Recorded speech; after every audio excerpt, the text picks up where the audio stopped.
Hello, everyone, and welcome back to Backlog Banter. I am Tucker Hazel, and this is my Tauntaun-dwelling co-host, Abram Biener, and today we are here to talk to you about the video games we've been playing recently and the video games that our community has been playing, as you are allowed to. And I'm announcing it today, you are allowed to join our Discord. Finally, the floodgates are open. You're allowed to join. And in that Discord server, you can jump in the BLB submissions channel and have your submission of what game you've been playing read on this very show next week, because we're not doing it now, but we are going to be talking about our games. And Abram, thank you for joining me. You're welcome. It's been a big honor. Yeah, I know you. It's hard to book you recently. I'm always like, Abram, what time are we doing the recording? And you're like, all right, well, let's do it in 30 minutes. And they're like, no, actually, let's do it at 8 p.m. Hey, well, we're at 6:45 p.m. So you know what? Third time's a charm. Abram, I played a lot of small games this week, but it adds up to a large number from me. How are you comparing for your game playingness? I think I have 4. Oh, okay. All right. Then I definitely need to start. Yeah, I think I have 4, but also we talked about one in our top games of the year video. So I'll just talk about it again. Fuck it. I'll come with something new to say. Yeah, that's reasonable. Fuck it. So I'm going to start with, I guess, sort of a double hitter here, and it's going to be a theme as you see throughout my discussions this episode, which is local co-op games. And these are games that I have talked about before, but I was finally given the opportunity to just sit down with a group of 3 friends and myself, so a total of 4 people, and just play 4-player local co-op games for like 6 hours straight. Sure. We played Overcooked and Lovers in Danger Spacetime. Now, both these games I've played quite a bit in my day. I'm no spring chicken to Lovers in a Dangerous Spacetime. And as I realized through the multiple times I've played this game, I never got past the first set of 4 levels or whatever.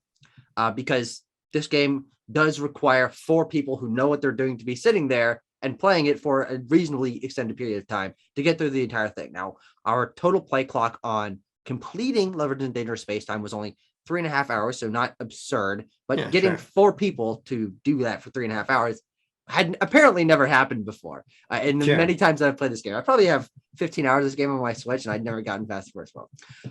But man, you don't have any experience with Lovers, right? Well, you motherfucker. So no, I haven't played it. I'm quite familiar with the game.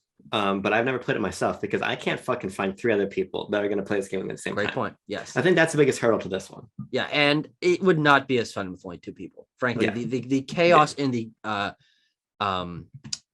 what's the word I'm like? Cooperation, believe it or not. Camaraderie. Yeah. That comes with having 4 people, 4 little lovers in a dangerous space time, traveling around inside this larger ship, switching spaces, jacking each other out of seats, like making sure that everything's going properly is really fun. And this is the kind of co-op idea that doesn't come along very often.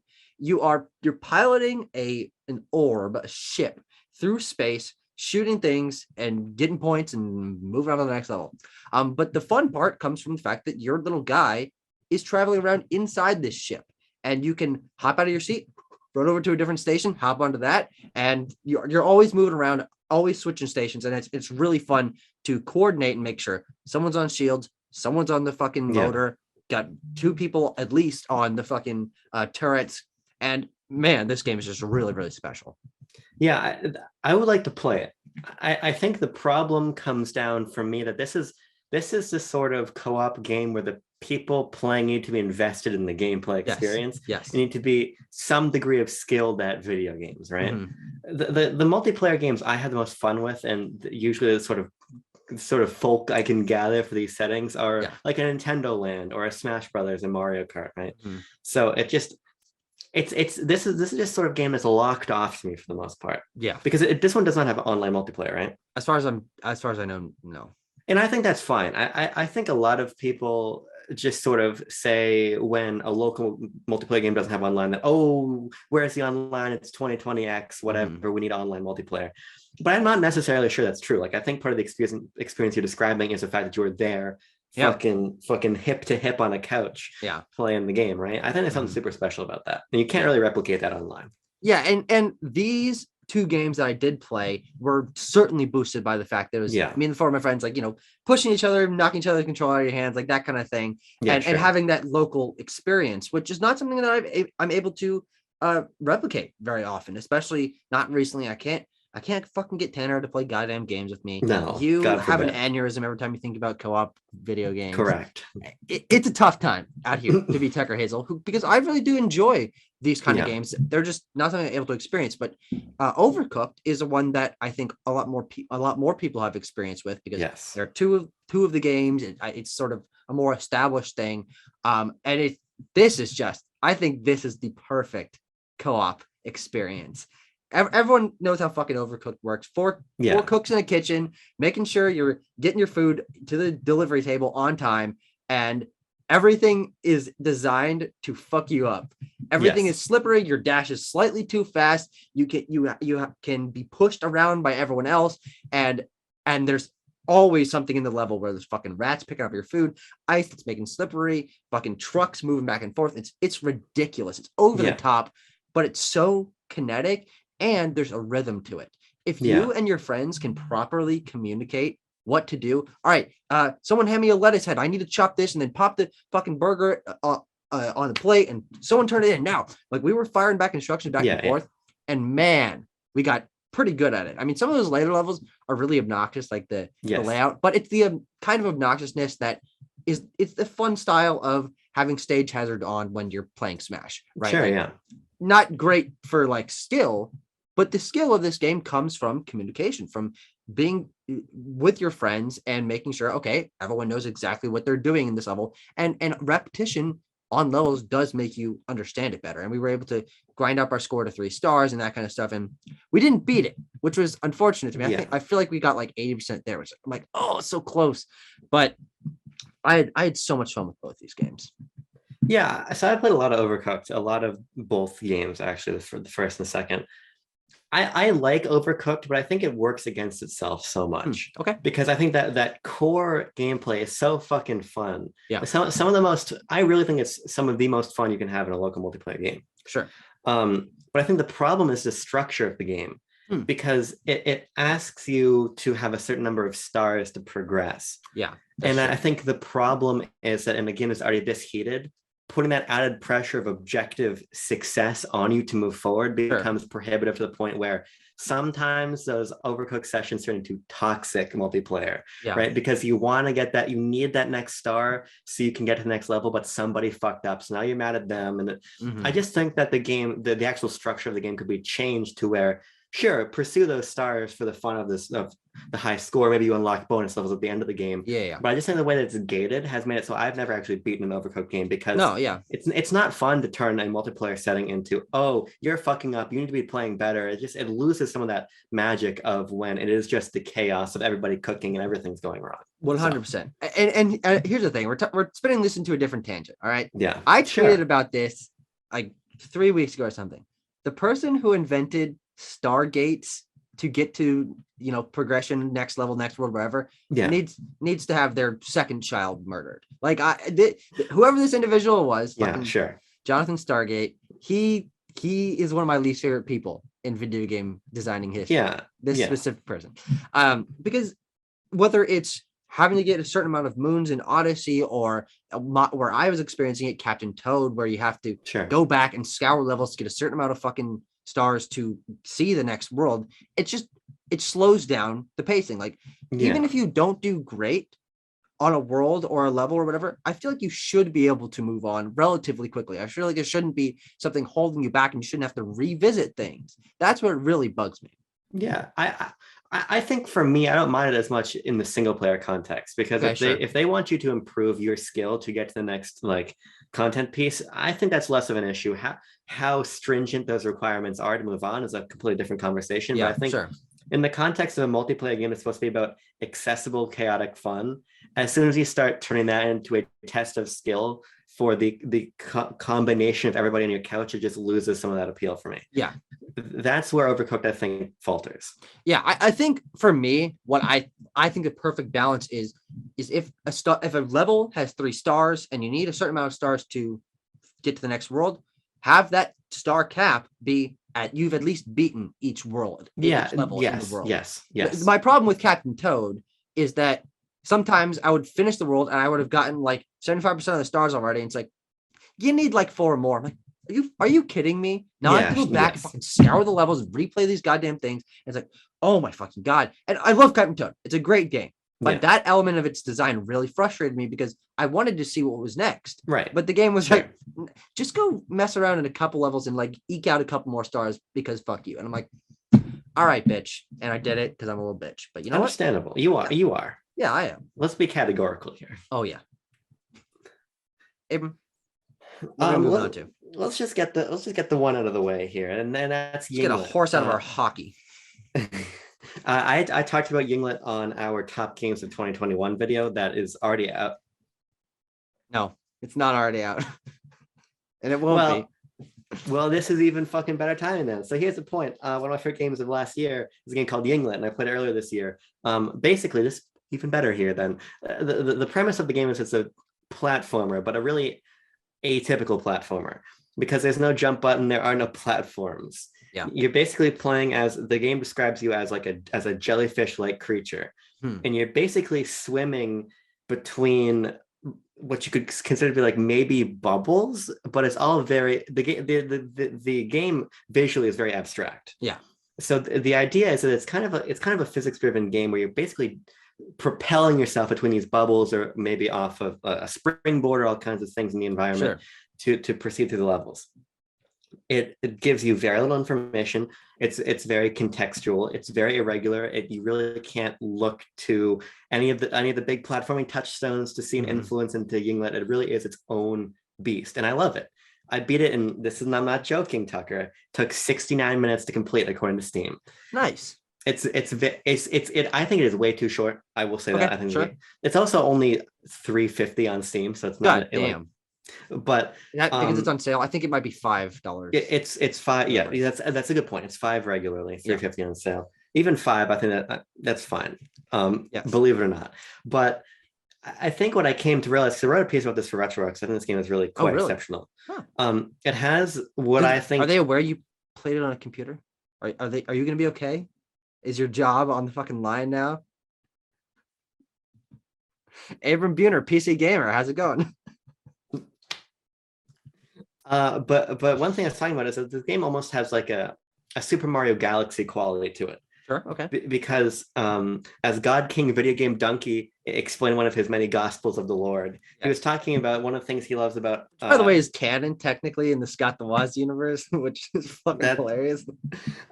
Where he talks about how where Galaxy restrains your movement options to make these like the anti-gravity mechanic more understandable, right? Mario's platforming moveset is not nearly as big as it is before, right? Yeah. But it kind of streamlines things in a way that you can fucking walk around a planetoid 360 it feels natural.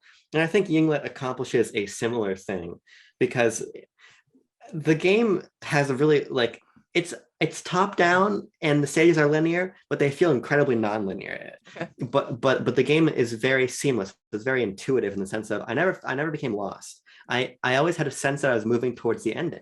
I gotta stop you real quick. All right, before we start recording this, I put out a tweet that said Shigeru Miyamoto has fucked at least twice because he has 2 kids. Now, BLB alumnus John Cartwright has commented a video of Shigeru Miyamoto answering the question, do you know who Bowser Jr.'s mother is? And then he points to himself.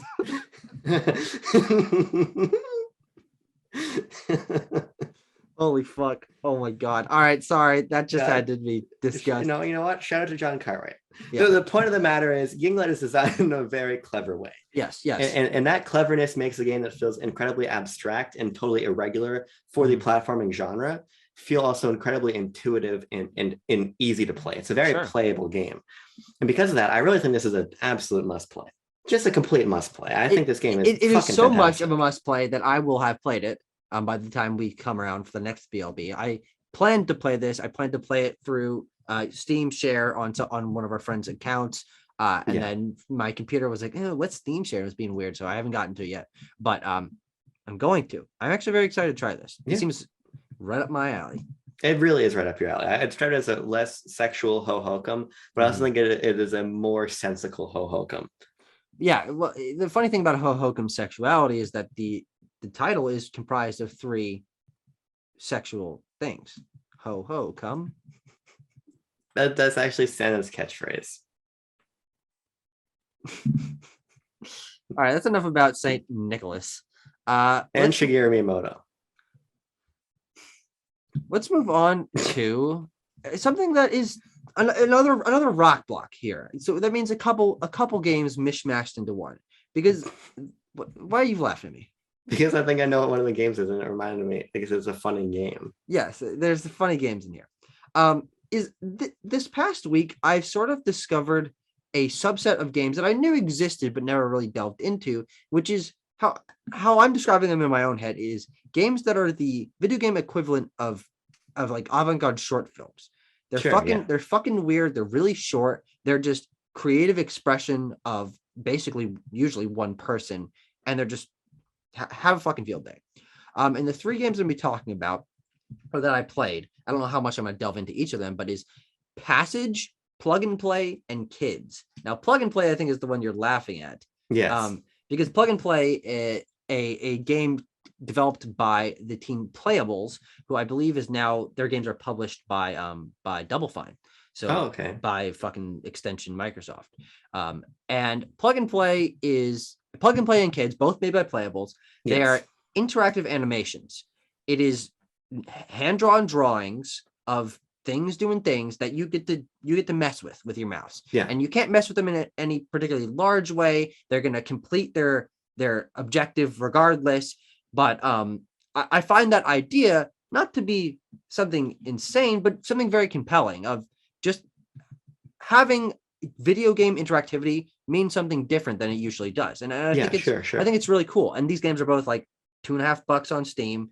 Yeah. I got them in a bundle for $4. So like, I'm not blowing the load on either of these. But Plug and Play is the one I prefer because it just has the dumbest fucking visual idea ever. It's like, all right, what if people, but no head, only plugs, only like fucking electrical socket plugs. So there's some people who have the male side of the electrical socket and some that have the female side of the electrical socket, and so they can plug each other into their heads, some plug it into their ass. Like there's just all sorts of fucking nonsense going on in this. And it's also got a motif of fingers. Like there's just big fucking fingers throughout the game that you get to wobble around, and it's ridiculous. And it's like 12 minutes long, but it's really charming, and it's got great like audio design and stuff. I really felt it was. I think it's pretty fun. Yeah. And Kids is their newer game, which is just a bunch of little human guys running around, messing with each other, jumping into holes mostly, and popping out of holes. And they like slap each other. They're pointing at each other. They've got like these little robot voices of like robot kid voice, like, hey, no, you, yes. And they're like always fucking with each other. And this one I found less compelling because visually the idea of Plug and Play and the plug heads and the plug in the ass and all that stuff is more fun. But Kids was also pretty much just as charming, and the two of them I thought were really fun as a duo. Yeah, sure. I was familiar with Plug and Play. Yeah, I think because of Funhouse, probably. Sure, that seems to track. I also like the idea of the irregular game. Mm-hmm. That's basically all I have to say because I haven't played them myself. But the concept is quite compelling. But what's Passage? Because I don't know that one at all. I didn't know Passage. How the fuck did I come on to Passage? This is a really interesting question. I was perusing backlog somehow. Sure. And I ended up stumbling on a list that had a game called Passage in it. And I'm like, what the fuck is Passage? And so I went to the Wikipedia article. I'm like, where the fuck? Why is this so important? Like, why do people care about this? Yeah. This game is in the Museum of Modern Art. It is one of the most influential short digital games ever, but no one talks about it now.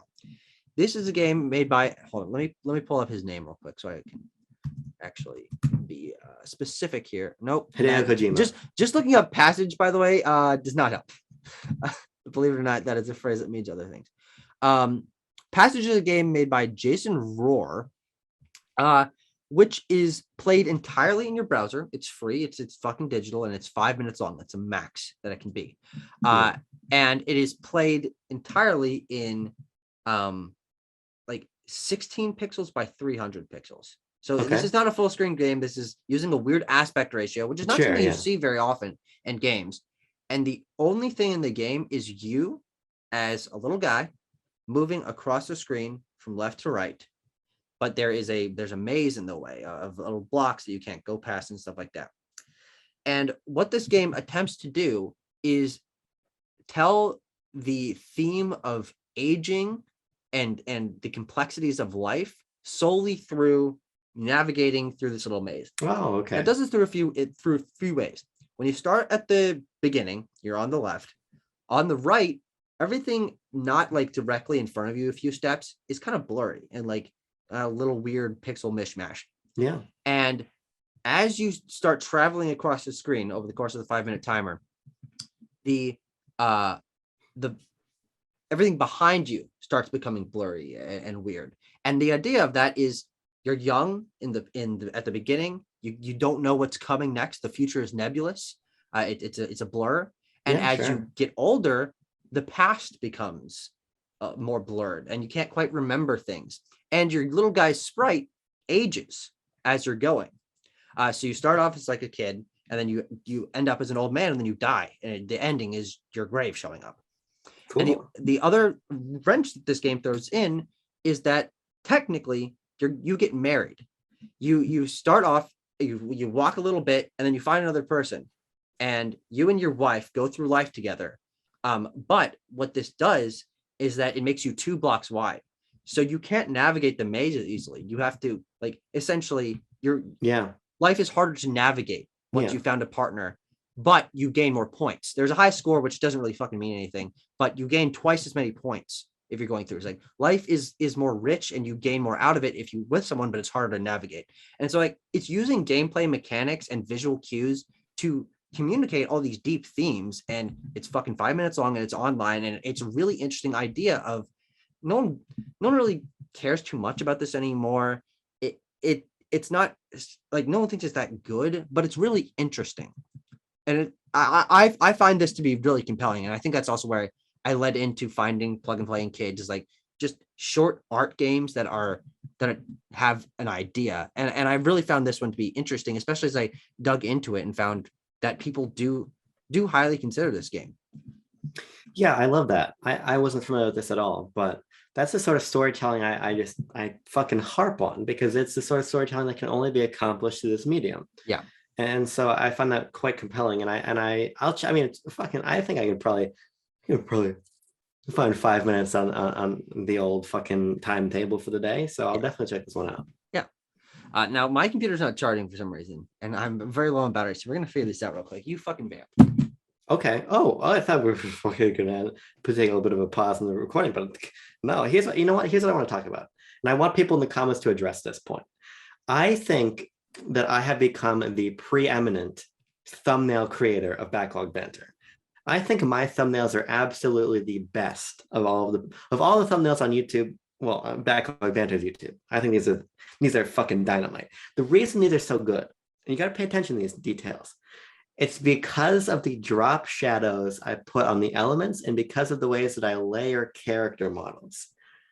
So if you think I'm right in that assessment, let me know in the comments below. If you think I'm wrong, don't tell me. But if you think I'm right, leave a comment. Well, nothing changed. We'll see what happens. Presumably the computer will run out of battery. If it knows it's plugged in, but it's not receiving fucking juice for whatever goddamn reason. Is the charger plugged into the wall? Yes. Well, it's plugged into the power strip. Is the power strip plugged into the wall? Yeah. Is the house plugged into the electricity system? Now that's what I usually forget. That's the step. I wake up in the morning, I'm like, doy, I forget to plug in the house. Shut the fuck up, Tucker. It's time to talk about River City Girls. Oh, Nelly. River City Girls is a way forward entry in the Kunio-kun franchise. Great, everyone knows it. Of course, which is strangely a very influential but very much lost to time. Beat 'em up, but also action sports franchise that began with Technos. The one Kunio-kun game people will know is River City Ransom, the one where the guy gets punched and goes barf, which is like the most iconic thing from that fucking game. Okay, interesting. But it was very much foundational helping to build that genre, and since then it's like like a bajillion offshoots. There's like 50 Kunio-kun games, and Really? And like most of them are only in Japan, but some of them are here. But the ones that are here are like completely different. Like the characters are different names and the plot lines are different. The point is, it's a clusterfuck. Yeah. And River City Girls is kind of part of that clusterfuck because it's tied into the characters in the world of Kunio-kun. Okay. But in weird ways that like contradict its own timeline. It's complicated. Great. Perfect. But the reason I'm playing this game is because WayForward is actually bringing 2 more River City Girls games to market in 2022. Both by WayForward? Both, well, kind of, because one is a port of a Super Famicom exclusive, which WayForward did not make. But it's the game that introduced the girls who are the protagonists of River City Girls as playable characters. Okay. So that's coming over, but then also a proper sequel. But it doesn't really fucking matter because River City Girls basically stands on its own because I played it with basically no experience of Kunio-kun. Yeah, and frankly, I'm sure that's how most people who played River City Girls went into it. I don't think they expected you to know the 50 fucking Japanese exclusive entries in the series. No, and apparently, you know, if you know, it boosts the experience, but you don't need it because what's interesting with this game is that it is very much a classical beat 'em up. Classical beat 'em up revival, kind of like Streets of Rage 4, which I loved back in 2020. Yeah, it's in a lot more of an interesting and modern framework where you are basically exploring a small open world, and you're doing the beating up as you're moving throughout this like basically little area of the city around your school, because the premise of the game is that your boyfriends have been kidnapped and you have to go rescue them. Sure. So you beat the shit out of the classmates trying to stop you from leaving the schoolhouse. Right. You beat the shit out of like the head of security for your school, and then you start roaming the streets, doing all kinds of missions in a hope to track down who kidnapped your boyfriends. Yeah. The game is really wacky. It's really bizarre. It's beautiful pixel art, but it's also told partially through like manga panels, partially through fully anime cutscenes. Great voice acting, great soundtrack. It's got a very particular vibe to it, which is really fun. Sure. And it's also fun because you're playing as high school girls, so you're beating up like cheerleaders and like greasers but then you're also beating up like wrestlers who are shirtless wearing tiger masks. It's very peculiar. Yeah. And that's what makes it fun. And the combat's also really good. Like there's a lot. It has RPG elements. No fucking way. And so as you beat enemies, you level up and you gain new moves, and it really widens out your abilities for combos. So my favorite combos, I do a little bit of like a 3-hit combo, and then I do a dab that shoots a rainbow out from behind me, propels me into an enemy, and throws them across the stage. Great. And then I can run over to them and pick them up and swing them like fucking Banjo swings Kazooie. Sure. And his smash move to hit other people. It's really fun. That move's called Bird Bash. Bird Bash. But Tucker, I'm really fucking bad at this game. I mean, I am really bad at this game. And do you know if there's a particular reason why? Because I don't think you've ever told me you've been bad at a video game before. What makes this different? Well, I think the first thing is, how many times did you hit your head in the last week? I don't want to reopen those wounds, both emotionally and physically. That's why I actually have a humongous bandage on the back of my head. Sure, right now. That's why you're not facing the other way. Right. No, that's the only reason why I'm not doing the video backwards. But there's a couple things. I think first off, the game's structure is kind of oppressive in the sense of the game constantly spawns enemies. As you're trying to explore around, they're just spawning fucking enemies. There's a number of tedious elements of this game that is, while I think the game is awesome, probably going to hold me back from finishing this one. I'm kind of going to use it as a testing bed to gain my River City skills and then implement them in 2, which hopefully sharpens the design a little bit. Does that have a release date, by the way? 2022. I think summer 2022. So, all right. But also the game just feels kind of stiff. It's the sort of stiffness that has always been in the beat 'em up genre. It feels the way you expect a beat 'em up to feel, but in this case, just the way Kyoko moves, especially up and down the screen, is not quite right to me. the sort of the invincibility frames and the pacing of combat. It's the sort of thing where the game is very good. I'm just not very good at it, and I'm not familiar enough with the classical feeling of a beat 'em up to be good at this game, really. Because we played Streets of Rage 1 together. I think Streets of Rage 4 is great. There's a Star Wars beat 'em up that I used to play a lot of, but like I'm far from a beat 'em up expert, right? Yeah. So I'm just getting my teeth kicked in because the game is tailored for that more old school experience, but in the context of this more modern framework. So there's like two competing ideas for me here, where I really love the game. I really think it's excellent in its aesthetic and its sort of this sort of interwoven city structure. The fact it's not just stage based. I think the combat can be quite compelling when you're getting into these really flashy combos and everything that are also pretty easy to pull off with like Smash Bros. style inputs. But at the same time, it's like you get rinsed by a boss, and then you have to load back in, then you have to skip their cutscene, then you have to skip the dialogue exchange, and then you have to walk into the boss arena. So like that slows things down. I'm trying to get from point A to point B, but enemies keep running at me. I just think that the game has some structural issues that are holding it back for me. And so because that all seems like stuff that could certainly be polished with a little bit of feedback in a sequel, which, believe it or not, we're getting. And that's basically what I said, because I wrote about this game. Which, by the way, I would not have known before today. Yes. I wrote about this for Retroware. Part of the reason I think this game is so compelling is because it's sort of it was a great way for me to become more familiar with a really important corner of gaming history that I never knew about before. The Kunio-kun franchise. But it kind of puts me in a place where I can sort of hone my skills, chip away at this game, and then be ready for hopefully what ends up being a better designed River City Girls 2 that I want to push all the way through. Because I think this game is no less than very, very good. But I just think that these structural issues are going to make it so I never see the credits. Well, I'm not someone who's played much beat 'em ups ever. I mean, our experience with Streets of Rage over the summer, my experience with the reboot of Battletoads from Xbox like 2 years ago almost, or last year, that's really it. I don't know if I ever found the structure of beat 'em ups in general to be very compelling. That kind of combat, button mashing, but also like secret techniques and stuff, I don't know, it never really clicked with me. But I'm always open to try new things. I'm always open to trying new franchises. This, of course, as you said, is an obviously influential and prolific series. That it would be interesting for me to dive into, at least learn a little bit about. And maybe that works better for me to dive into 0 and 2. Zero is going to be interesting because that game is by default antiquated in its design philosophy. But maybe that'll feel more at home because there's not a juxtaposition between the modernity and the classical elements. I mean, I don't even really think there's that juxtaposition here. I just think that there's not great thought out design elements here. Okay, sure.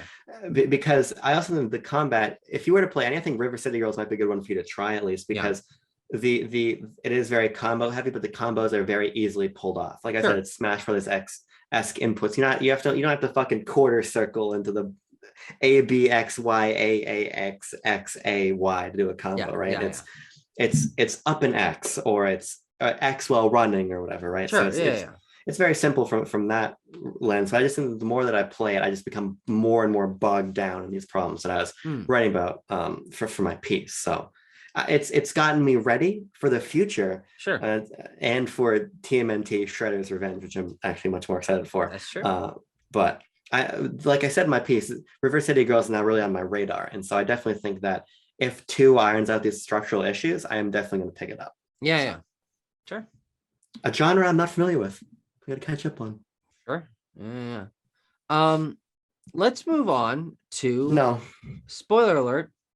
Why is a spoiler? Everyone who's watching this knows already. BLB's official Game Club game for the month of January 2022. Ding, ding, ding, ding, ding. Which is Lake, available on Xbox Game Pass, a game that we've discussed in passing a few times. I know you were asking a couple questions about it before, but a game that is based solely around the idea of a middle-aged woman delivering packages in a small town around a lake.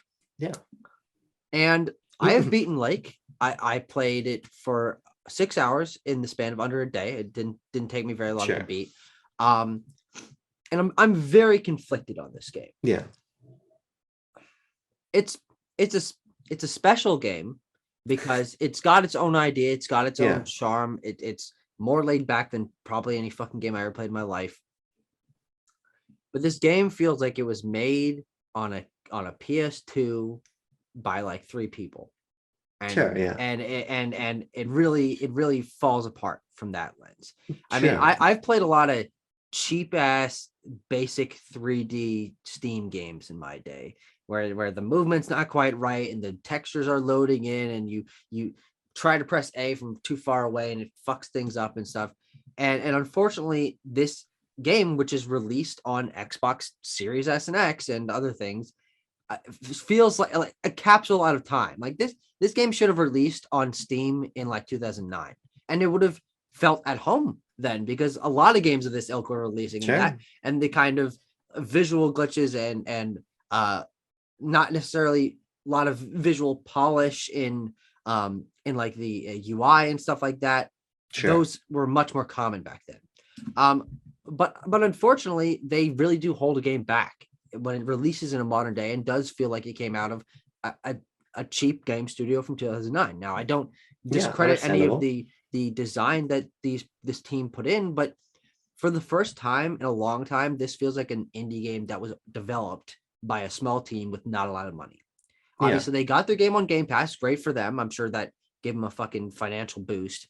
But I'm so used to indie games having an amount of polish to them that rivals big games on a smaller scale. But this game just does not have that. And I found that to be really disappointing. Yeah. So I haven't played it. I have it downloaded to my console.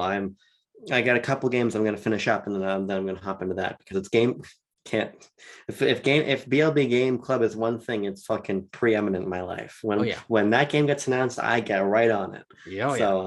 I'm already behind the 8 ball a little bit there, but I find the concept of you're delivering packages. That's the game, and you're sort of interacting with a small town. So it's very interesting to me. It reminds me of, that movie Patterson, where you know what I'm talking about, where Adam Driver, I think he's a bus driver. Okay. Stop. And it's literally just about, he goes to work, or no, he's a garbage man, I think. He goes to work, he comes back home. The movie is just about him going through his life, right? Sure, yeah. I think that's uniquely compelling. But what you're saying here with the technical side is what tears a game like this down. If you can't become immersed in sort of the feel of a small town, well, then you're kind of behind the 8 ball already in terms of compelling your player by just character interaction and ambiance and everything. So that'll be unfortunate. It'll be a question for me of which one wins out. Is it that concept, or is it that technical execution? So we'll see. I'll report back. Now here's the thing, and I would love to have a greater discussion about this once you've played it as well. Yeah. But I also am equally compelled by the concept of a simple game, very laid back, not a lot of pressure, all that kind of stuff. The problem comes in, as you said, with the fact that the technical aspects of it hold it back immensely, because when your game is this simplistic, you want it to be polished to fuck. You want it to look great. You want it to play very smoothly.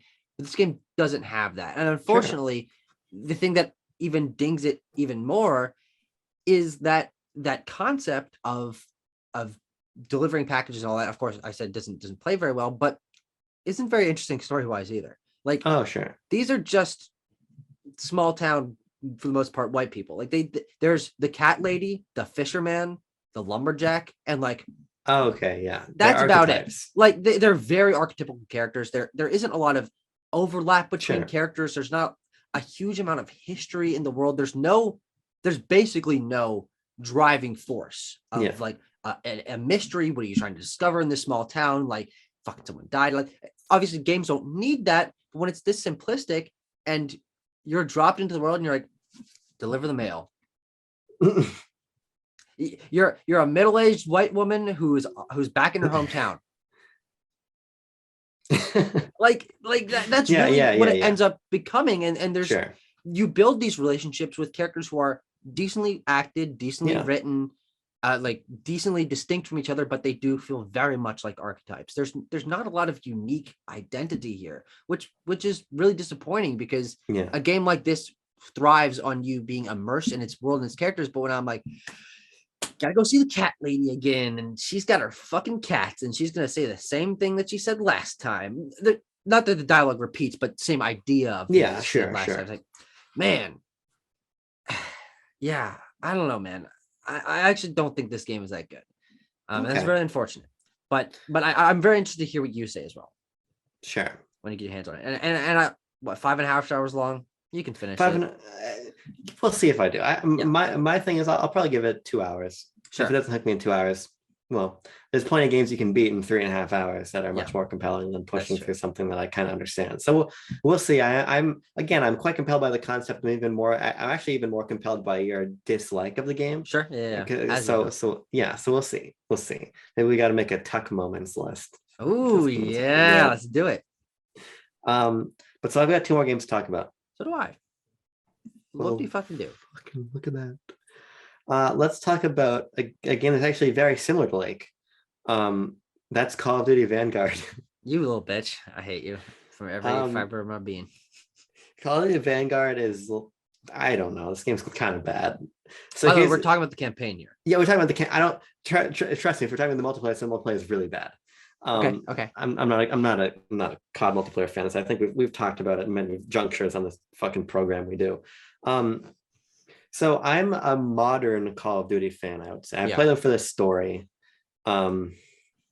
which I know is irregular, but I think that people love those Modern Warfare and Black Ops campaigns, World at War II, but I think that they've really started to cut their teeth from Modern Warfare 2019 on of being these, like, the campaign is important. Yeah. Especially in Cold War, which the campaign was developed by Raven, a completely different team to the multiplayer, but they made what was a really stylish and fun and kind of provoking spy narrative with codes to crack and extra missions to do and really inventive set pieces and really crazy mindfuck Vietnam set pieces at the end of the game, which is exceptional. And Modern Warfare 2019 had a lot of those Call of Duty archetypes, but it was also grounded in a modern terrorism story, which ended up feeling quite harrowing actually in those lauded missions where you got the night vision goggles on and you're breaching and clearing a house, or it's in London and you're literally at a terrorist attack just happened. Like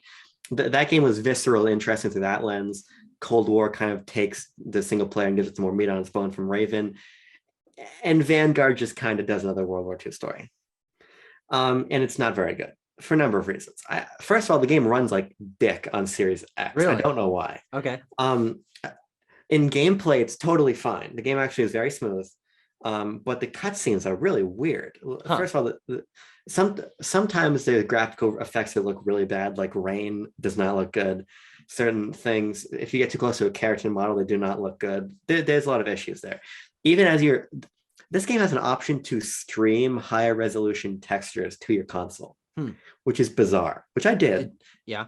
And the game looks better that way. But even when you fucking inspect the character model, then right. But so the cutscenes that were like jittery for me, and I didn't know if this is my machine, so I jumped in some cinematics and like Halo and everything. Those are totally smooth. So this was a Vanguard issue. Sure, yeah. But even I've never heard of jittery cutscenes, by the way, so I would put that down to Call of Duty Vanguard. The other thing is, if you look up Call of Duty Vanguard like frame stutter, it's all over the place. Okay, sure. So it's a widespread issue. It's a widespread issue that hopefully gets fixed, but they don't give a shit about this game. But even if the cutscenes are running fine, the narrative is interesting and it fumbles it immediately. Wow. Okay. Basically, you're playing as this group of. Hold on, I don't want spoilers. You tell the fucking group. I'm not joking. It's not a spoiler. Put them back on. This is the premise you get from the back of the box. No, I'm not gonna spoil plot details. You play as this group of like elite commandos from different walks of life and different backgrounds, like national backgrounds. Sounds like the 355 releasing today, I believe, in theaters. That's a reference that's already fucking. That's a fucking insane reference to make. But that's a compelling concept. The idea is you're going after the Fourth Reich. Okay. This is like as the narrative gets going as Hitler is found dead in the bunker. Oh, interesting. So it is tail end of World War II. That is actually interesting.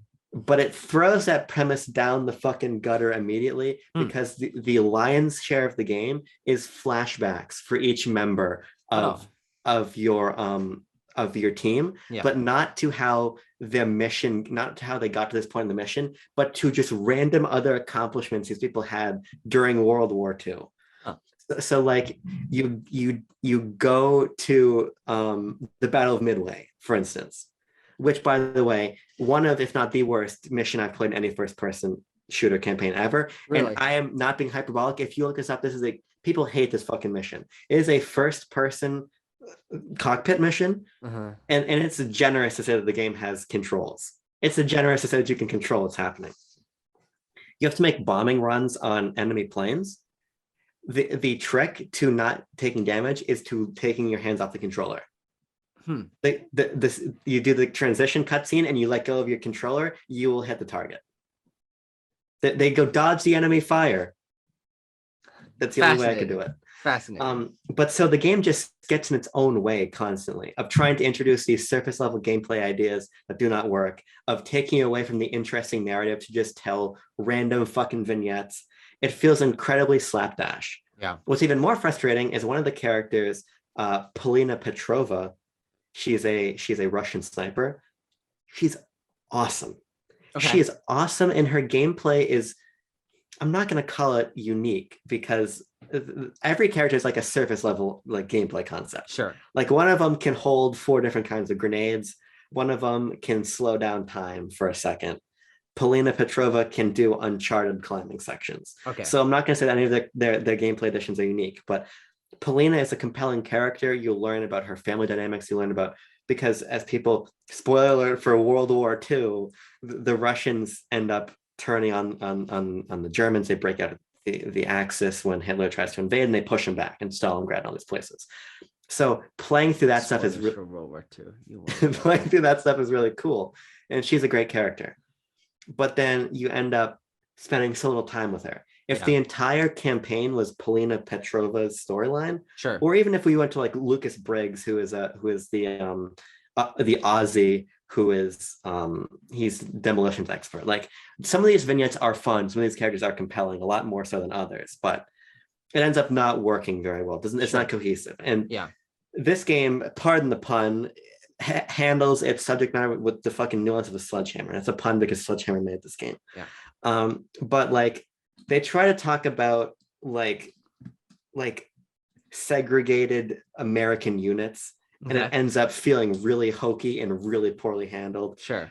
Or like the Aussies being treated poorly by the British and the Allies. This is not. The past 2 Call of Duty games have operated with some degree of nuance. This one does not have that. So it ends up just feeling like we're trying to be more than we can be right now, and it ends up feeling tacky. That you're trying to handle like racial politics and national identity in this game where you clearly barely had time to stitch together a cohesive World War II shooter. Yeah. So it ends up feeling like a super mixed bag because, of course, Call of Duty feels good to play. The guns feel great. They sound great. There's some really compelling set pieces, especially for Polina and for Lucas. But on the whole, the game just ends up feeling really middling, which is a shame because the last 2 campaigns were quite compelling. So Vanguard, I beat it in 2 settings on hardened.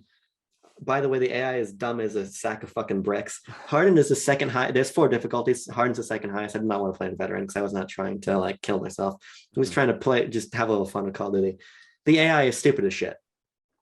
This is a game that designs moments for you. So what I mean is, at one point you are it's the night before D-Day, and you are landing. You have to take out like some AA installations so more troops can come in the next day. Your parachute gets fucked up. You land away from people. You lose your gun. So you have to sneak up. You have to. There's like a farmhouse. There's a couple Nazis next to the farmhouse. What the fuck are we talking about here? You're describing this scene. Well, here's the thing. Yeah. You're supposed to approach a Nazi, you're supposed to stealth up to them and get their gun, right? Yeah. But it's a sort of stealth where that Nazi is going to fucking stand there and look at the wall as long as it takes you to get to him. You know what I mean? Sure. There's no stakes to the design. Okay. You're going to walk to the stealth encounter. Yeah. That's it. There's no nuance. There's no learning enemy patterns. There's no thought to how they move. They move on. Believe it or not, I never thought of Call of Duty as a stealth series. No, but what I mean is No, it should have good stealth mechanics if it introduces a stealth section. Yeah, it's all surface level. The entire game is surface level. It lacks any of the daringness of 2019 from a narrative level, new, and it lacks any of the gameplay ideas of Cold War. Yeah, sure. It's fine. It's a competent shooter. It's a blockbuster shooter. Maybe you'll like it. Maybe you'll forget about it immediately. Beat it in 2 sittings. Have fun. Well, it might not be on sale anymore, but I'm sure that game will be fucking easy to get a copy of. If you're desiring a copy of Call of Duty Vanguard, I would guarantee that there are at least 5 hot single MILFs in your area who are wanting to get rid of their copy of Call of Duty Vanguard. I'm sure they are. All right, let's move on to the big game I played this week, which I started last night and have since played almost 6 hours of, and that is Horizon Zero Dawn.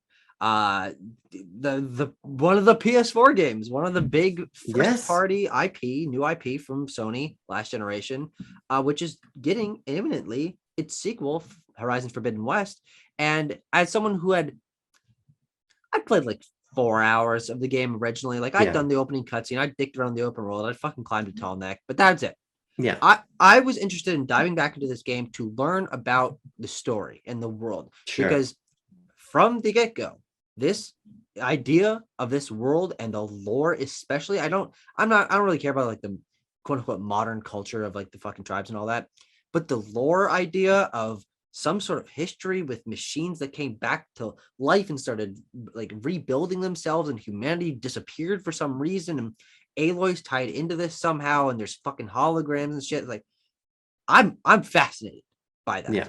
And I really want to know, what's the story leading to? Like, what's the history here, and why is what's going to be important about Forbidden West? Because if I went into Forbidden West without any context, I'd be like, I'd probably appreciate the story, do whatever, but I want to know why it's important that they're expanding on it.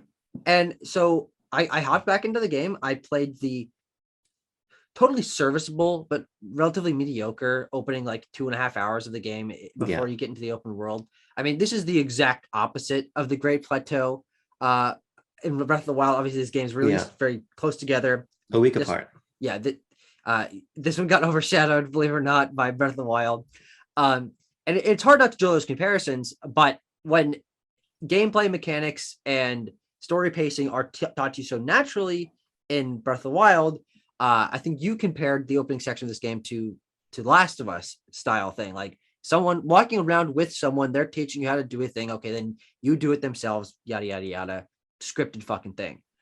And it's totally serviceable. I don't think it's bad personally, but I was able to, with that, get reintroduced for me to Aloy as a character, to this world, why it's important that she became an outcast, and she's trying to return to Mother's Embrace, which is the name of the fucking community, by winning the Proving, which is like sort of a yearly thing that the teens do to like prove themselves to their tribe and stuff. All this is a really interesting culture and history built around that.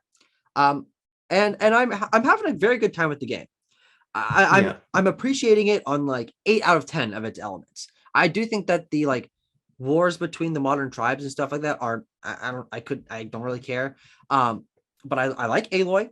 I think she's a great character and very well acted. I'm fascinated by the world and the lore and its design. It's got this beautiful color palette with reds and oranges and greens and stuff like that. And of course, enemy design, like concept of robot monsters, and you're hunting them with a bow and all this stuff.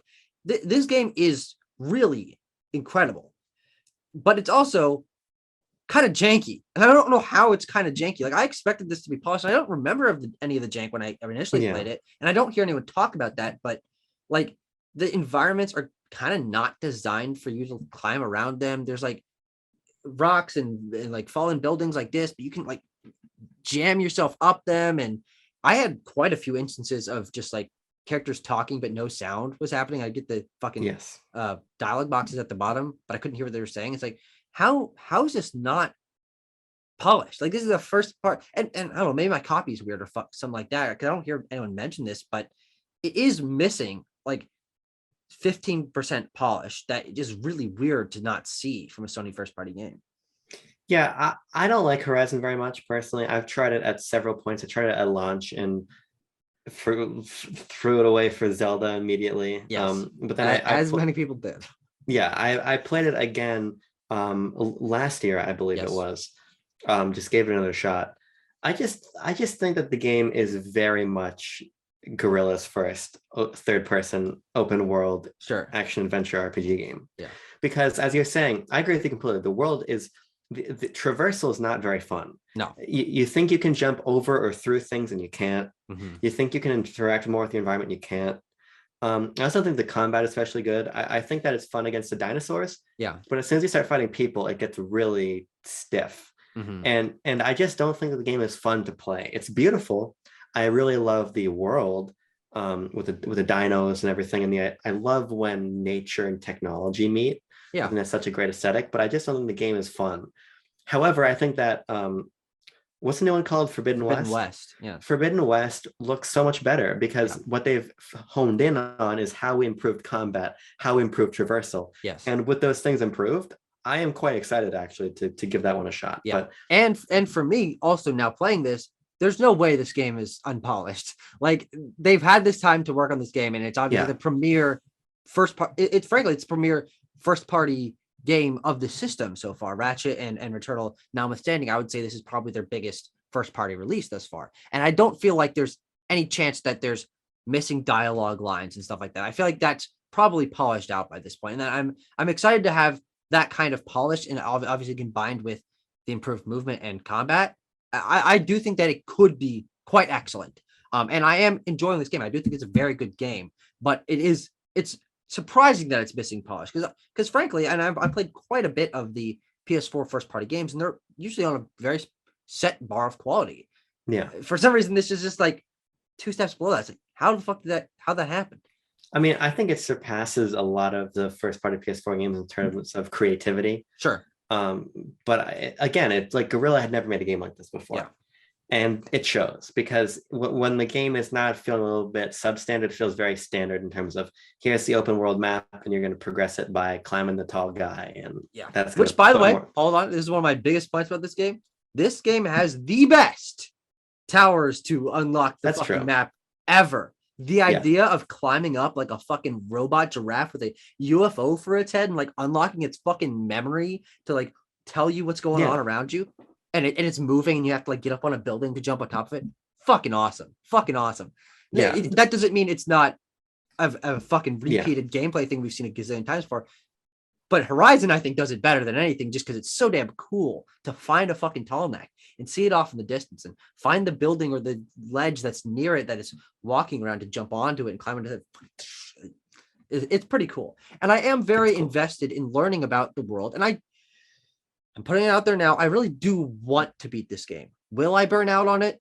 Possibly. Will I not finish the story? That possibly. But as of recording, I'm interested enough in the story and interested enough in being a Horizon fan and just having it completed that I really do want to finish the game. Obviously, yet to be seen. I do think that some of the elements of that open world structure of the combat not being my favorite, that kind of stuff will probably hold me back. But frankly, I'm the kind of guy who will push through that kind of thing. And like just to have the game under my belt, to have beaten Horizon and to be able to be much more excited for Forbidden West story-wise. So we'll see. Updates to come, obviously. Forbidden West better have a way to turn off the fucking motion blur. That's all I have to say. I haven't noticed the motion blur in this game. Motion blur drives me nuts. I turn it off in every game I play. But there is no toggle for motion blur in Forbidden West. I would bet there will be. There will be. Their fucking accessibilities went way up. So yeah. All right, one more game from you, one more game from me. Actually, I have 4 more games. I lied to you. Good God. I'm lying again. I have 1 more game. Talk about fucking Pikmin, you asshole. How do you know that's the game I've been playing? Because you won't shut up about it for the last day and a half. Yeah, I've been playing Pikmin 1. I haven't played Pikmin 1 in many, many, many years. But after beating Pikmin 3 Deluxe last year, I said, you know what? I want to go back to 1 and 2. And so I'm going back to 1. I have 7 ship pieces left. 11 days to find the ship pieces. So I'm one play. Does Pikmin 1 have a total time clock? You have to beat it in a certain amount of days? You have 30 days to repair your ship. Okay. If you do not, there's 25 required parts you need for your ship and 5 that are optional. Mm-hmm. If you do not meet that, the game ends with Olimar dying on the planet. Okay. But so it's also not hard to get all the pieces in 30 days. Like it's generous. Sure. It's a piece a day, but you can get more than one piece on several days. So you end up banking some time. But this game is just so lovely. I think Pikmin is one of Nintendo's best franchises, and I'm so glad that I'm finally making a concerted effort to beat 1 and 2. Sure.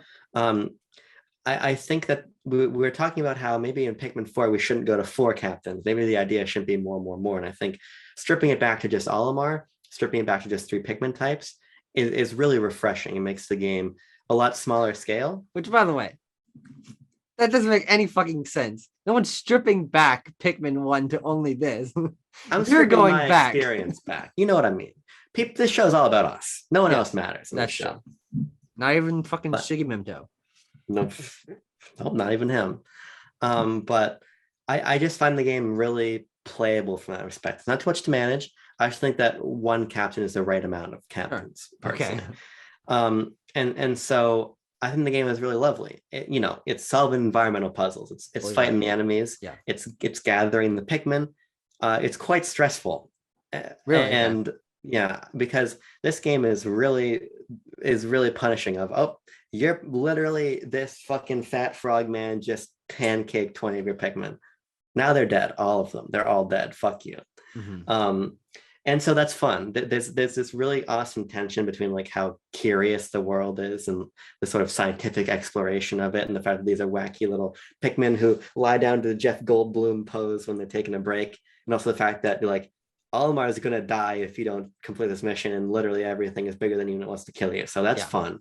Creates a fun tension with resource management and everything. So I love the game. It has one glaring issue that gets addressed by the time we walk to 3. And I haven't played enough of 2 to know if it gets addressed there. But the Pikmin AI is not good. Interesting. And so the problem is they really feel lemmings-like here in the sense of they want to kill themselves. Sometimes they do. Sometimes like they will just walk into water sometimes. Mm-hmm. The ones that can't survive in the water. Yes, the red and the yellow ones should not be in water, but they don't give a shit. They'll walk right into water anyway. It's the sort of thing where I want to get up this ramp. My Pikmin have fanned out behind me. So probably 65% are going to make it up the ramp. The others are going to fall off the ramp and like run against the wall. Yes, 100%. Until I can go back and rescue them. Yeah. And so because of that, in a game where it's stressful, it's about time management. It's about the day is a particular amount of time. I need to get you this yellow Pikmin. I need you to get, you need to go across the sandbar to get the bomb rock, but you're just fucking drowning in the water because you're being pushed off and you're just like, you know what, this is fine. I'm going to the water now. And that can become a source of nuisance. But it's a detraction from an excellent game to make it a quite great one, I think. This is an exceptional way to launch a new IP. Yeah, I mean, I loved Pikmin 3, as we talked about. It's one of my favorite games of all time. I solidly consider myself a Pikmin fan. Yeah. I would love to play 1 and 2 eventually. I don't have access to them right now. I mean, I could, but I buy enough games to where I'm not jonesing to purchase fucking Pikmin 1 and 2. But I love the series, and I want to have a full retrospective experience with it. But the things that you're saying, especially that AI thing, like, man, I can't even fucking imagine how frustrating that would be, like, in the moment. Of course, as you said, not a detractor of the game as a whole, but like the Pikmin should have some semblance of like saving themselves from walking into danger. So yeah, it was just an inexperience on behalf of how the Pikmin should have been programmed, because like, you know, if you're trying to collect a pellet to make more Pikmin, they're in flowers. You have to first defeat the flower, then you can pick up the pellet, bring it to the onion. If there's 2 flowers standing next to each other, if you throw one Pikmin, it'll knock down the first flower, and then it will go knock down the second flower. Yeah. And where this can become a problem is if you throw 2 Pikmin to the 2 different flowers, they'll both knock down their flowers, but then one will run over to the second one, and 2 of them will work together to carry a 1 pellet back to the onion. Sure, yeah. Whereas sensibly, one should go to one should go to the other, but they don't, you know? So just issues like that had to be worked out as the series went along. And I would, I just realized I fucking buttoned my cord, whatever. Yeah, that sounds annoying. I was gonna say something, I can't remember. Yeah. All right. You fucking done? No, wait, you've got one more. No, wait. No, you All have right. one more. We're ending. We're ending with my last game of the week, which I actually just beat, and I'm not sure if you know that I beat it, which is Gorogoa, which was added to Xbox Game Pass as of like 2 days ago. And I've always been interested about this game in its unique simplicity. Can you explain it to me? Gorogoa is a puzzle game based entirely around 4 paper squares together. You can your goal in the story of this game, which I'm sure there's a fucking greater narrative going on, but I couldn't pick up on it, is to guide a red-shirted little boy through different environments to collect 5 fruits to sacrifice the fruits to fucking vanquish a dragon. I don't know. It's a fucking thing. Sure. But where the interesting idea comes in is that these 4 panels are contextual to exactly the environments they're showing. So if there's a room with a painting in it, you can either click on the table in the room to see what's on the table and mess with that, or you can click on the painting and go inside the painting. And now the painting is its own world. And you can have one room that's inside a painting with a big thing in the middle. And if you're on another room over here that's got a circular window, you can drag the window over it and circle the window around the round thing in the other one, and they'll become one thing and that you can use to solve a puzzle. So it's all these contextual things about pattern matching, and if a railroad track looks like a ladder, you can use the railroad track to connect to the ladder, and he'll climb it and he'll go off the screen off to the other one, or a rock will fall from one panel to another, or there's all sorts of little things. Each puzzle is entirely different from the others. There's no repeated mechanics in this game. Yeah. And it's only 5 levels long. It took me exactly an hour to beat. And it's just so fucking unique. Like there's absolutely nothing like this. It's not a platformer. It's not a puzzle game in the traditional sense. You're just completing these contextual puzzles of shape and pattern matching with this gorgeous hand-drawn aesthetic and these like really smooth animations. And it's really, really unique. There's nothing like this at all. It's very interesting. I'm not really familiar with it. Did you know about it before Game Pass? Yeah, I did. It was one of the games that was shown off for Switch early on. It came out in 2017. Oh, okay. So it's been out for a while. And I always would see this like hand-drawn aesthetic of paintings and stuff. I'm like, I guess I want to try that. It looks kind of interesting. But frankly, I didn't know what the gameplay was or anything like that. Sure, The thing that I do remember seeing it in trailers and such is this one puzzle where you're trying to get an apple to fall into a bowl. So there's a tree with an apple on it, and then there's an environment with a branch in the background. So you zoom in on the branch, you get the crow to land on the branch. You have the boy place the bowl in one of the bottom things. The crow shakes the branch, and the apple falls in the bowl. And then you can zoom out and make sure it matches, and then the boy will pick up the bowl, and that's the first fucking fruit that you have to collect. Like, I don't know. It's hard to describe because it's so unique. I feel like I've done an okay job at sort of generally conveying why this game is unique, but I really do recommend it. The puzzles can get a little bit obtuse with what you can click on and what you can't, and what is supposed to interact. And sometimes if you've got all 4 panels going at once, and they each have like 3 different fucking layers of like depth and multiple things to interact with, it can get really complicated and confusing of how you are supposed to navigate things to get them to link together. But the game is also only an hour long. Like, confusion is 5 minutes of dicking around until you accidentally stumble into the right answer, which is not a huge problem. That's usually how I end up beating puzzles in puzzle games, like the fucking shadow puzzles in Uncharted 4. You think I actually tried there? No, I just spun shit until it matched up. But it does have that kind of element, but on the whole, the puzzles are very clever. Like, the one that stands out in my mind is this series of wheels with pictures in them that you need to zoom into each of the pictures on the wheel to match it up to guide the boy somewhere. But some of them will be like this. Okay, how do I do it?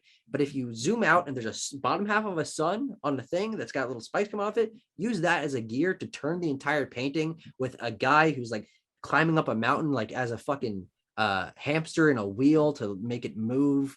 Like there's all these layers of like unique ideas that all funnel together. And I really, really enjoyed it. Sure. I'm not familiar with it, but I'll give it a check. Whee! Download it in fucking 10 seconds on your Xbox Series S. My S? No, good God, no, your X. Oh, God, imagine not having a Series X. You can't. Tucker, it's community hour. Community submissions time. Now there's a lot of poppycock in here. We gotta get up to, here we go. Looks like Will left the server. Oh wow, yes he did. Well, interesting. Give him a read anyway. He says, Will, who is now dead to us, says, I've been playing Monster Rancher DX. I have no fucking idea what I'm doing so far, but it's a nice gameplay loop. Animal abuse is very fun. Do you know what Monster Rancher is? I think that speaks for itself. Okay, I don't know what Monster Rancher is. I know that the Monster Rancher character is in Super Monkey Ball Banana Mania. Next up, you got a fucking Mongo one from Andrew as usual. We have a Mongo one. The first one's just a little bit of preamble, so we're gonna get cut right to the chase here. Andrew says, anyways, Sid Meier's Civilization 5 is a time-devouring RTS where you compete against other nations to conquer the world. There are several ways to accomplish this, such as conquering them through military might, winning the space race and launching the first space shuttle, becoming the biggest culturally important nation, or by making your religion the most popular in the world. You start off in the Stone That's always been my goal, by the way. Of course, the religion of BLB. No, I've got a different one. You're not like okay. You start off in the Stone Age and gradually develop your technologies to advance your nation. For example, discovering masonry allows you to build mines on stone tiles to improve your overall production. Developing animal husbandry, that doesn't sound right to me. That's a real allows you to raise, well, I just don't think it should be. Allows you to raise horses to create cavalry and mounted knights, inventing the compass and sea navigation, etc. Focusing purely on military might will leave you culturally starved and make you less popular with your fellow nations. Focusing on religion or culture will leave you vulnerable to aggressive nations, so balancing your pursuits and planning in the long term is the best way to play. Civ 5 is a very sneaky title due to its quick gameplay and just one more turn, an addictive nature. It is notorious for this that it even has spawned memes about players turning off the game only to realize that the sun has come up. Civ 5 had a terrific learning curve and is nowhere near as daunting as its HUD comes across. Give this one a try, folks. Well, now, what's your experience with Civilization? Have you played any Civilization? No, I've seen people that I went to high school with play Civilization. Sure. For a long time. Those games are fucking long. That's about where my experience of Civ starts and ends. Sure. Yeah. So I've played like 75% of one round of Civilization. Yeah, you have. Yeah, I have. Now, frankly, this game is not very appealing to me. And it's for one reason. I don't like board games, and this game looks exactly like a fucking board game. Sure, it's got like Settlers of Catan energy. It's very much Settlers of Catan, which might be based on Civ, considering. Well, actually, I don't know how old both are. So, Settlers of Catan, I think, is from the 1920s. Probably, yeah. But no, Civ is not for me. Especially as obviously I'm someone who likes to finish games, and this is a round-based multiplayer game where each fucking game takes like 6 hours, and I can't devote that kind of energy to anything in my life. You're not fucking Sid Meier. You're not a civilized. Read the next one. I'm not civilized. Next up, we've got our friend Sam, whose New Year name is New Year New Shmuel, which is fun. He says, I started my third playthrough of Breath of the Wild on Christmas Day. I literally got 3 new games that same day, so obviously that's the perfect time to return to a game I've put 150 hours into over the course of nearly 4 years. Am I right? That doesn't make sense, Sam. That's a little bit antithetical. I know we're all afraid to talk about it, but I'm going to be brave and be the first person to say what we're all thinking. The Legend of Zelda Breath of the Wild is a good game. A lot of people said that. Many people are saying this. I still think the biggest strength of this game are the characters you come across in the grand set piece that are sprinkled throughout the main story. The Terrytown questline gives you a chance to interact with a lot of fun characters and is full of heartfelt moments, and the former champions and their present-day counterparts are pretty memorable despite only having a little screen time. Also, big action moments like dodging lasers midair to enter the flying divine beast or sliding through the desert to take down another beast's legs, while epic music plays make for some of my favorite moments from any game I've played, and the contrast with the more quiet moments of the game make them stand out even more. It's not a perfect game. The set pieces leading up to the divine beasts are great, but the beasts themselves are underwhelming, and the shrine aesthetic became uninteresting about 200 shrines ago. But there's clearly a reason I keep coming back to the game as long as Breath of the Wild 2 comes out before I leave this mortal coil. I'll be a happy man. Oh God, Breath of the Wild. I haven't played Breath of the Wild since 2018. I think I say this every time we talk about Breath of the Wild. Yes, you have. And I say a very similar thing, if not worse, quote unquote, is I haven't played it since 2017, I think is maybe for me. But about fucking a week ago, my friend was over and he was like, I kind of want to play Breath of the Wild, because he had been playing Breath of the Wild on his own Switch, and I'm like, fine. So I pop my cartridge, we hop into an old save that's like just off the Great Plateau. And I'm just 3 guys on the couch watching one guy play Breath of the Wild and fumble up a fucking cliff and try to get like a backstab on a fucking bokoblin and stuff like that. This game is it's just so much fun to even just watch someone play. I see. I gotta disagree with Sam here for a second, though. Okay. Because I don't think that the set pieces or the characters matter at all in Breath of the Wild. Sure. This is my big point of contention with what he's written here, because the Terrytown questline is very good. But like, I think Breath of the Wild succeeds because it does not focus on any of that. I don't remember any of the divine beasts. Of course, I remember the fucking sand seal and Rider of the Sand Seal, yada yada. Right? It's good stuff. But Breath of the Wild succeeds when, as you're saying, you're trying to climb a mountain, or you're throwing shit into a cooking pot to see what comes out the other side. Right? It's the fact that the game operates in these little player-driven moments that makes it different than something like Horizon, which is about the characters and the set-piece moments. Yeah. And I think this sort of alternate design philosophy for Breath of the Wild really succeeds, at least in my opinion. Yeah. We'll see what what direction the sequel takes. But Sam has actually got another one as well. Yeah. We'll discuss Breath of the Wild 2 when it releases in 2023. And in case that wasn't enough text already, speaking of those new games I got recently, I played a few hours of Death's Door earlier today, and I think I'm really going to enjoy it. So far, I like the art style. I think the character designs are very cute, and I love the look of each of the bosses and mini bosses I've come across. The first boss, that's the fucking castle on robot legs. Great. That's fucking wild. Boss. I especially like how the world winds around itself and makes progression to the map fun without being overwhelming. Just as I start to think I've explored too much of an area to remember what I've seen, the game gives me a new door connecting back to the hub so that I don't have to spend so much time backtracking. Yeah. There have been a few encounters that caught me off guard and kicked my ass, but so far it's never felt like any of the challenges have been unnecessarily difficult, and they're all always manageable as long as I'm deliberate with my movement. The story's intriguing so far, and I'm excited to see what other characters you get to run into as it goes on. Assuming there's more variety in enemies and interesting environments as the game goes on, I think Death's Door is going to be a really nice time. Yeah. I mean, I didn't beat the game, but I agree with everything you said there. I probably played more than he has. But there is a lot of enemy variety. There is a lot of environment variety. So you're all set there. There's a lot of boss variety. There's not a lot of like mob enemy variety. They end up becoming archetypal very quickly, which I think is one of the game's biggest weaknesses, but it's very smart. It's a very clever game. Do you think you're going to go back to it? I would like to. Yeah. I mean, I know it's not particularly long, and I actually got access to it on my Switch recently. Not through you. Through Oh, that's true. Through someone else. But yeah. Oh, I know who.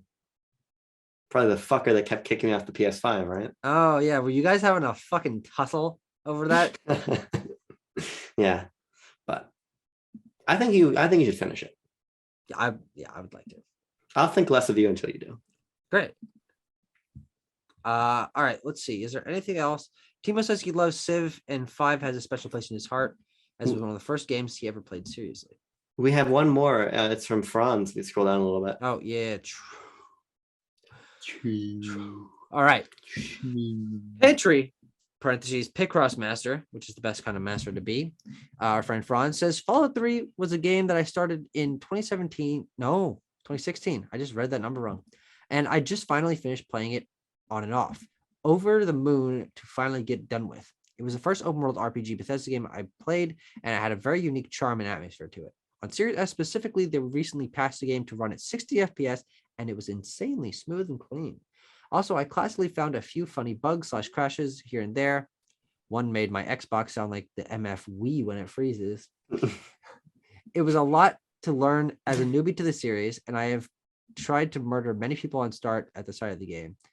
I don't know what that means, but and let's just say I went through more character development than the pro tag, finding out many things I did not know close to the end, like you can jump in this game. What the fuck? I learned when I needed it most. What the fuck? The raw amount of choice and decision making / exploring you can do was just insane. Combat was cool as well, but I constantly found myself needing to heal every 5 seconds in battles. But maybe me or my stats were just bad. I'm excited to try out more of these. It was a bit difficult to get into it first, but definitely started to click with me better towards the end as I learned more and got comfortable with the mechanics. Now he included a link to the sound of the Wii crashing. Oh Jesus! Okay, it's a loud beeping sound. Now, Tucker, I feel like there's a lot to unpack with what Franz has shared with us today. Yes. Okay. First of all, the first thing you do when you play a game is you figure out what the controls are. First thing I do is mash all the buttons if it doesn't give me a prompt for them. You gotta understand what we have. How Fallout 3 is not a short game. No, I'm sure he put 35 hours to it. And how did you not? How there was just no instance where you wanted to jump until the end of the game. Now it is possible that the jump is somehow different than just pressing a face button. It's possible. It's unlikely but possible. I don't know. I haven't played Fallout 3. But talking I do know that from the little bit of New Vegas I played that the sprint system in that game is kind of weird. So maybe there's something about jumping in Fallout 3 that's kind of weird. I don't know. The bigger thing I take on I'm trying to save Franz here. Well, you can't save it from this one. The biggest thing I want to take on bridge with is, and I want to read a small quotation here. From the thing I just read. Yes. Okay. Fallout 3 is a game that I started in 2016 and just finally finished after playing it off and on. That is a small snippet, but I think it is important to reflect on. Yes. Tucker, if I actually have a pretty good memory. I can jump back into games fairly easily. But not over the course of 6 years of my life. In 2016, I was 15 years old. Yes. I was a different person. Yeah. Yes. And you're expecting me to pick up the save file I started when I was 15? Well, he said off and on. Now, it's possible that he's playing this like every few months, which means it is relatively fresh in his memory. Yeah, but I fucking see you every day and I forget what you told me 2 weeks ago. You know what I mean? True. So you don't have that good of memory. I gotta agree. Mine like a steel trap, but it's a rusty trap. Doesn't work as well anymore as it used to. It's still steel, but it's fucking falling apart. Well, do you have just because we don't usually get a chance to talk about it, do you have any experience with Fallout? Oh, you played a little bit of I played 4. I actually didn't know that. I thought you played New Vegas. No, I played 4. I thought it was fine. I don't know. Well, I feel like this episode's gone on too long. It's gone a little bit long, but you know what? That's okay because we're not having a traditional one coming out next week, right? I don't think we've been having one next week. Exactly. Well, we'll see. Hey, season 3 of Backlog Banter. Yeah, we're off to a great fucking start. We'll see you guys next week. Thank you for your submission, your fucking goddamn long submissions. Do better next time, though. It's true. What's the most aroused Shigeru Miyamoto has ever been while working on Nintendo? This is. Do you designing Brittany?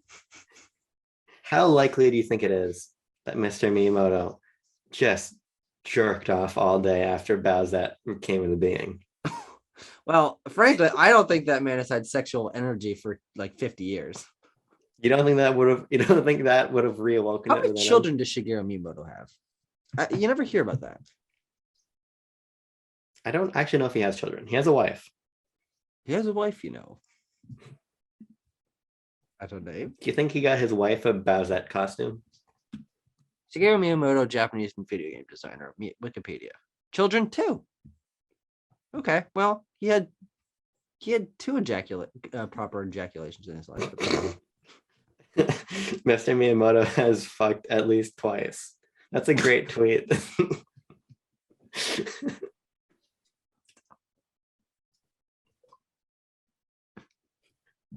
That's how I really need to start expressing my humorous intent.